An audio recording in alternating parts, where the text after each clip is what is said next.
এখন আমি আছি গঙ্গামতি ক্যানেলের সাইডে, আর ওই সাইডে ছিল গঙ্গামতি সানরাইজ পয়েন্ট। সো এখন আমরা এই ক্যানেলটা পার হব, ওই সাইডে যাব। তো এই জায়গায় পার হওয়ার জন্য এই নৌকাগুলো ব্যবহার করা হয়ে থাকে। সো এখন নৌকায় উঠতে হবে, এই নৌকাটা এই সাইডে আসবে। সো এখন আমরা গঙ্গামতির চর থেকে কাওয়াসরে যাব। আর আমি এই বাইকটায় আসছি, আর এই ভাইয়ের সাথে আসছি। আপনার নাম কি? আমার নাম রুবেল ভাই।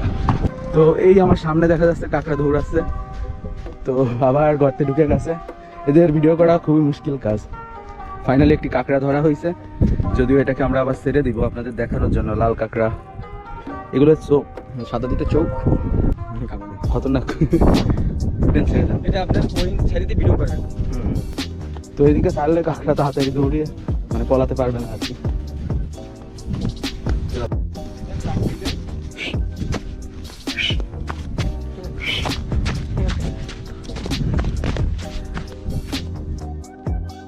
সো গাইজ, এখন আমি আছি কাওয়ার চরের যে ঝাউবন সেই জায়গায়, যেখানে দেখতে পাচ্ছেন অনেক লম্বা লম্বা বড় বড় ঝাউবন আছে।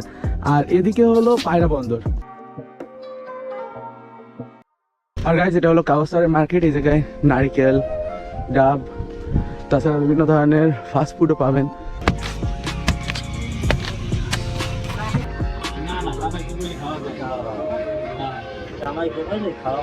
বেশ ভালো।